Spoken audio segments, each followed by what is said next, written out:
Entrepreneur Mark Cuban never calls time out. I always look at business as a sport. In football, you play 60 minutes. Basketball, you play 48 minutes.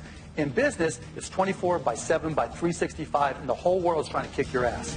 I will never forget talking to Mark about, where are you going with this broadcast thing? And he goes, I'm going to the BBC, Billionaire Boys Club. Mark Cuban parlayed his passion for Indiana basketball into a company worth $5.7 billion.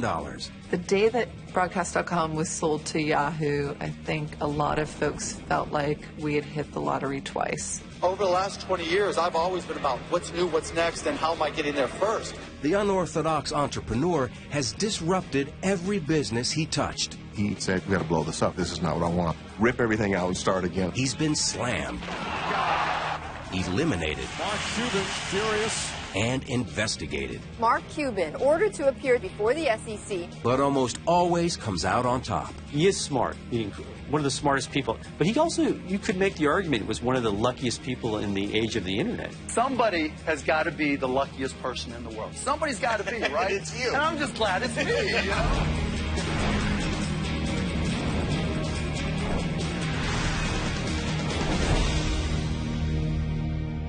It appears that they are for sale on a game-by-game basis, but I can't figure out how to buy them.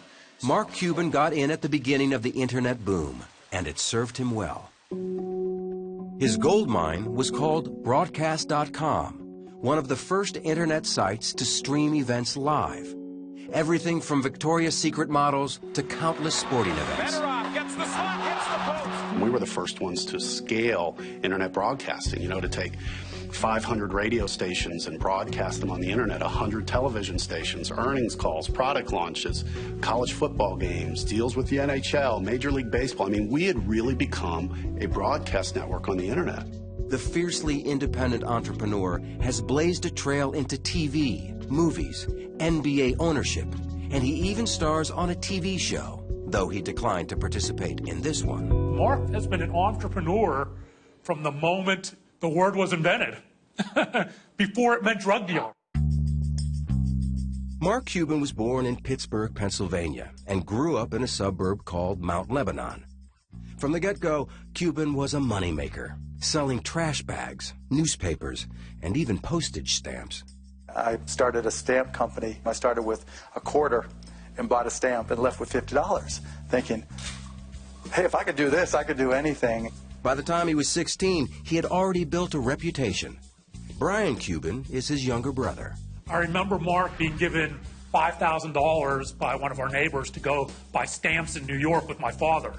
He was always the entrepreneur at stamp shows. But that just shows you, at that age, what people thought of his ability to make money. That skill only grew at Indiana University. The tireless business major taught disco, started a chain letter, and decided to run a bar if he could come up with $15,000. Evan Williams was an engineer at General Motors who played on the school rugby club with Mark Cuban. He was at my house one day. He was calling banks to try to get a loan so he could buy this bar. So on my way out, I said, hey, Mark, if you have any problems getting that loan, just give me a call. 2 days later, he goes, hey, Ev. So I ended up late 1979 loaning Mark $15,000 so he could buy a bar in Bloomington. Cuban awarded Williams stock certificate #1, and within months opened his bar, Motley's. Wayne Winston teaches graduate statistics at Indiana University.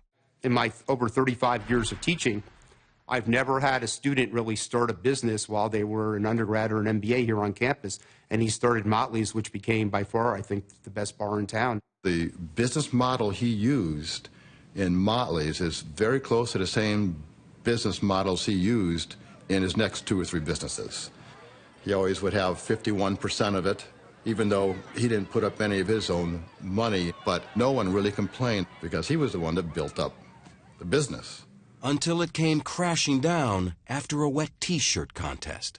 It's pretty common knowledge around town. An underage girl won a wet T-shirt contest, and so I think that hurt the future of the bar, let's put it that way. Cuban graduated and soon landed in Dallas. Within a year, the born entrepreneur launched Micro Solutions, providing software, hardware, and training to businesses at the dawn of the PC revolution. It was a family affair. Mark goes, you come work for me. So I said, fine. So my first day at work, I'm a big lawyer. I show up in my suit and tie. And he goes, why are you wearing that? Well, coming to work for you at MicroSolutions. He goes, no, go home and change, put on your crappy clothes and your jeans. You're in the stock room. Mark doesn't give you anything. You have to learn it and earn it. Mark Cuban learned the computer business fast, and in 7 years sold his company to CompuServe for $6 million. And I retired. And you retired. And what did you do with that money, your biggest purchase? My biggest purchase, I bought a lifetime pass on American Airlines, and I had one mission in mind. I wanted to be able to go to as many countries around the world as I could and get drunk with as many people as I possibly could, and I was so good at it.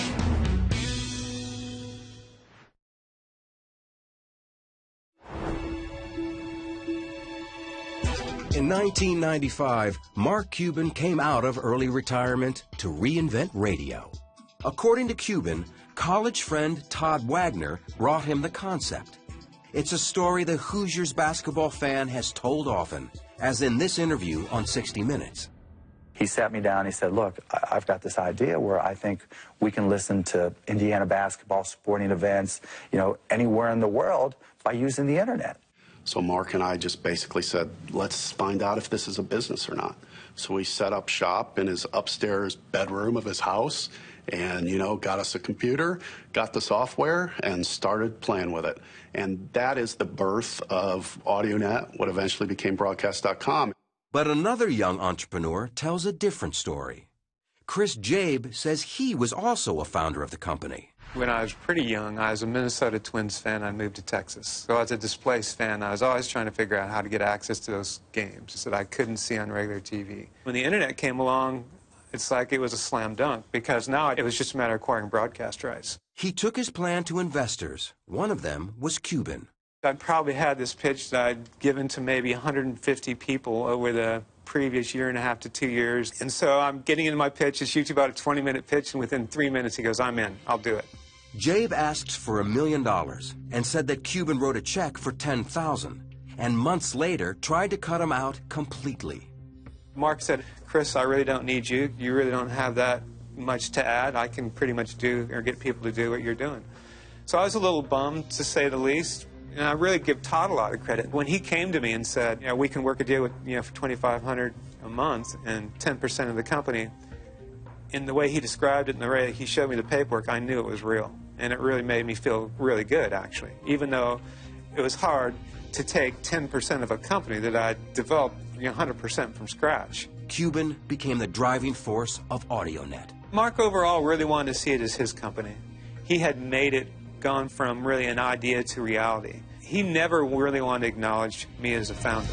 But co-founder Todd Wagner does acknowledge Jabe's participation. He was there for a very brief period of time, and then he went on to the next thing. He owned a slug of equity and did just fine. AudioNet did better than just fine. Never before in the history of the world can you come in and listen to almost any team from anywhere in the world. A little PC and a connection to the net, and you might as well be sitting in Bloomington, Indiana. You go back in there, and all they did was have all these servers with all these different sporting events going on and people trying to keep the servers up. You're like, what is going on in here? They're planning a nuclear strike. And, but it was controlled chaos in there, keeping all those servers up and all the game streaming. It was pretty cool. Cuban and Wagner changed the name from AudioNet to Broadcast.com in 1998 and positioned the company to go public. The internet boom was in full swing, and on July 17th, the stock hit the market, priced at $18 a share. The first trade pops up, and it was, $63 or whatever it was. I mean, it was just through the roof. Nada Usina led the sports properties and marketing departments at the company. I recall our head of HR popping her head out of a cube like a game of whack-a-mole and saying, "We opened at," whatever the number was. And everyone looked up and we thought, she missed by a decimal. She must be wrong. And we all started to look, and you could just see heads popping out. And the excitement in the room, it was literally like a parade went off. The stock closed at $62.75. At the time, it set a record for the highest percentage increase on an opening day.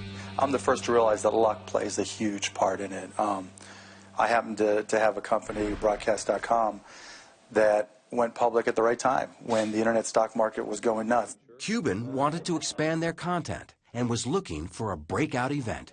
He found it in lingerie.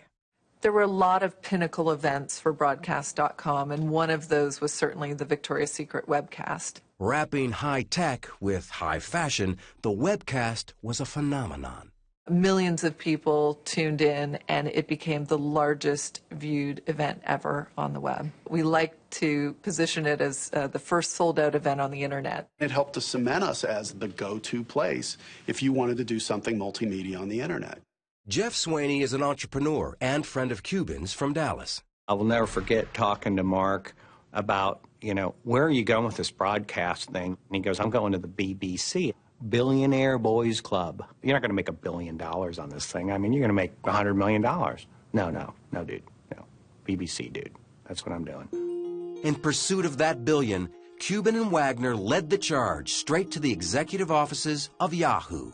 I remember Mark and I going into the conference room and basically just saying, look, we're where you guys need to be.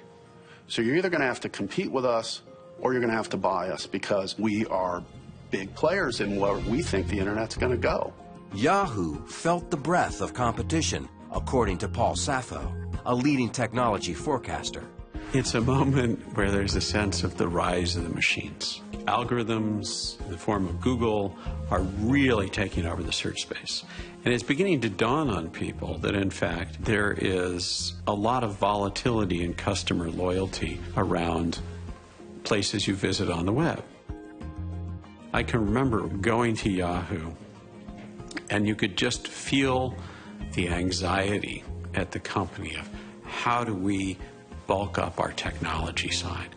Looking for an answer, in April 1999, Yahoo grabbed Broadcast.com for a staggering sum, $5.7 billion in stock. The deal secured Cuban's membership in that billionaires club.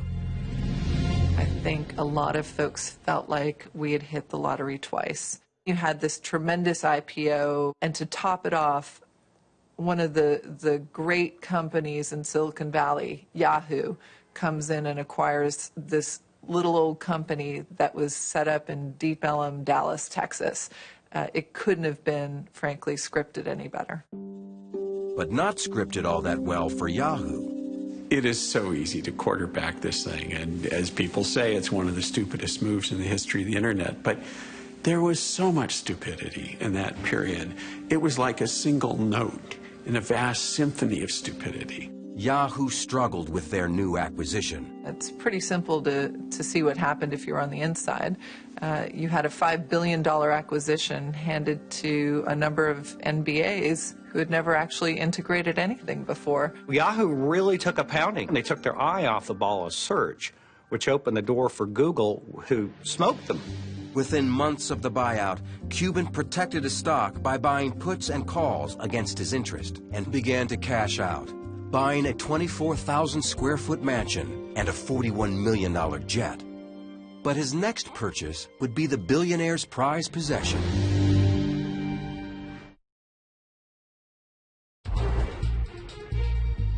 In January 2000, sports fanatic Mark Cuban bought majority ownership in the Dallas Mavericks from Ross Perot Jr. It was the crowning purchase for the billionaire with the insatiable desire to win, except that the franchise had one of the worst win-loss records of any team in the NBA. You've got to start giving these guys who have been in damaged programs, let's call them, the thought process that they can win, that they are expected to win. Cuban was going to change everything his way. Turdima Ussery, the buttoned-up CEO of the Dallas Mavericks, recalled his first meeting. I didn't eat the whole day because we're having dinner at his house that night, and I wanted to be a great guest. And I was in suit and tie and, trying my Sunday best, as my mom called it. He opened the door up in jeans and no shoes and T-shirt, and we sat on his floor and watched basketball for 4 or 5 hours and ate. I think it was Cocoa Puffs and Doritos is what we had in bottled water.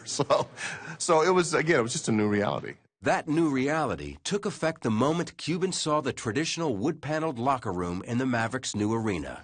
He said, you've got to blow this up. This is not what I want. I want a loft. I want open ceilings. I want the guys to feel like it's a clubhouse, a place they'd hang out in. We got to get a pool table in here, and we got to get the DVDs, rip everything out, and start again in the clubhouse. The radical new owner booked first-class hotels for road games and would buy a team jet with legroom for 7-footers. All that stuff was new. None of that stuff had been done in the league before. Nor had an owner worn a Mavs Fan for Life t-shirt, or put his email address on the Jumbotron, or broken custom by ditching the skybox for courtside seats and yelling at the referees. No! NBA control at the timeout! NBA control at the timeout! Mark has said plenty that's gotten him in trouble. Scott Soshnick reports on sports business for Bloomberg News. My favorite one is when he said that a referee wasn't qualified to manage a Dairy Queen. But when he said that, Dairy Queen got upset. They wanted Mark to know that their managers are highly trained, highly skilled folks. And so the guy challenged Mark to come down and serve ice cream and to see how difficult it really was. There were probably 6 helicopters hovering above this poor Dairy Queen. There were probably 3,000 people outside, and he was there dishing out ice cream. He's a very, very smart marketing guy, and if he can turn a negative into a positive, he will. But Cuban's courtside criticism was a negative for David Stern, the longtime commissioner of the NBA. I think Mark was very impatient when he first became an owner because he strives for perfection. And he expressed his views in that regard. It wasn't a constructive enterprise to publicly criticize our officials, and it's prohibited by our rules. Those rules resulted in Cuban's first fine of $5,000, followed by fines of $15,000, $25,000, $250,000, $100,000, $10,000, and $100,000 again, all in his first full season as an owner. My job is to stand up for my guys, and if I think something's wrong, I'm going to do something about it. Reporter John Swartz followed Cuban's career for 13 years. That connects with people. You don't see that among many billionaires. They think they have to act a certain way. I don't think he cares. I think he honestly just could give a damn what anyone thinks about him. Cuban's hands-on involvement brought immediate success. Attendance shot up more than 35%. The estimated team value leapt $50 million. And the Mavericks went to the playoffs in 2001 for the first time in over 10 years. Before he owned the Dallas Mavericks, they were the laughingstock of the NBA. They were winning 15 games a year. Once he took over, their winning percentage has got to be one of the best. It's got to be in the top 5.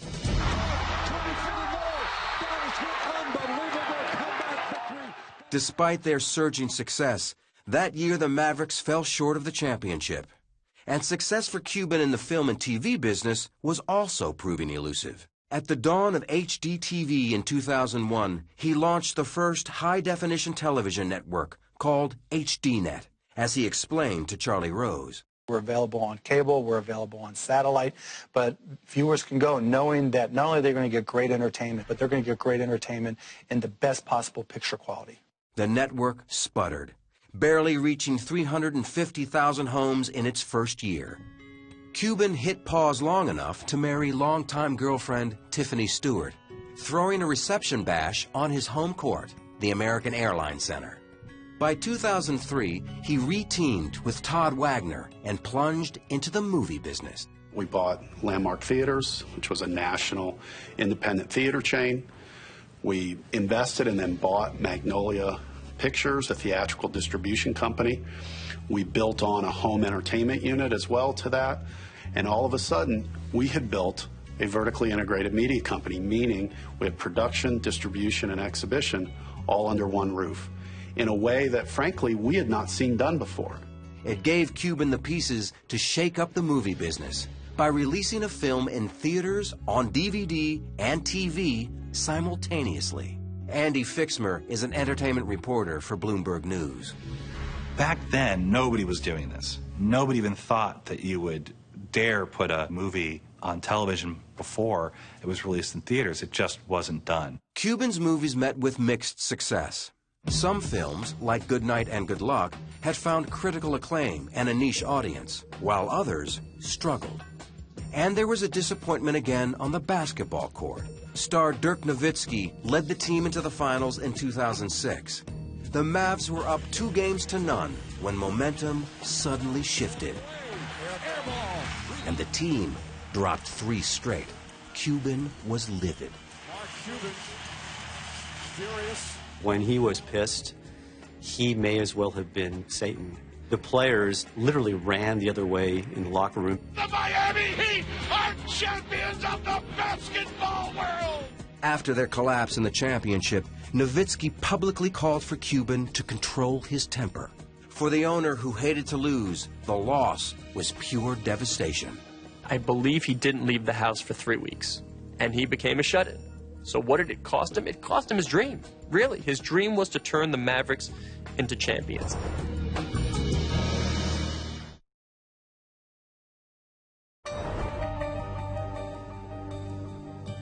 Mark Cuban, the former disco teacher, returned to dancing in 2007 in front of millions. Mark likes as much airtime as he can get. As long as it's fun and it's entertainment for him, he's going to do it. He appeared on almost anything, even hosting his own reality show, The Benefactor, canceled after 1 season. Viewers were also in short supply on his own network, with its strange blend of bikini-themed programming, mixed martial arts, and Dan Rather. Dan Rather and Dan Rather Reports on HDNet is kind of my own personal indulgence. You know, I'm a news junkie and always have been. Dan Rather was doing a show for them, which was actually very good, but the rest of it was just like a Sargasso Sea of just crap. Cuban had more troubles looming. The Securities and Exchange Commission filed a suit against him. We're going to turn now to the crackdown on insider trading, and it has ensnared billionaire Mark Cuban. The SEC alleged that Cuban dumped 600,000 shares of Mama.com as an insider trade. The 2008 lawsuit from the SEC says he sold shares of the company ahead of the company's own plans to sell more discounted shares to investors and avoided $750,000 worth of losses. On his blog, Cuban stated the claims were false. The suit was dismissed in district court, but the SEC appealed and the case was reinstated in 2010. While Cuban battled in the courtroom, he also prepared for battle on the basketball court. He dealt for key players, hired a new coach, and in 2011, the Mavericks fought their way back to the finals. Surprising everyone, the loudmouth behind the team bench went silent. It was different. I mean, still people went up and talked to him, but he said, not today, not me, talk to the players. With Mark in the background, it was this other guy, Dirk Nowitzki, and the team that Mark had assembled that in the end was able to win. What he's always dreamed of.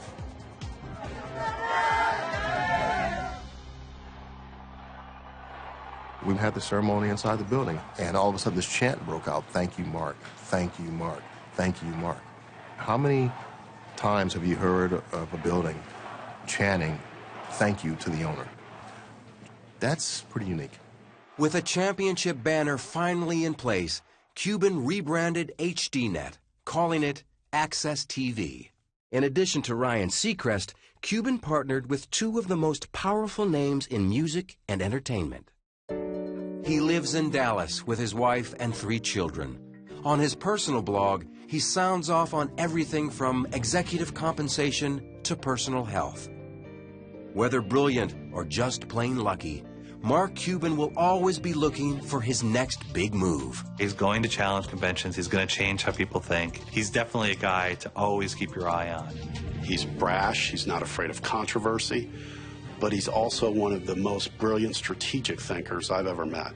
Is the glass of water half full or half empty? Mark's going to be the guy asking who's pouring it. You can look at things and say, this is the way they've always been done. I like to look at it and say, well, if everybody's doing this way, that's not where the future is. You have to look somewhere else. And, you know, if that pisses people off, that's their problem.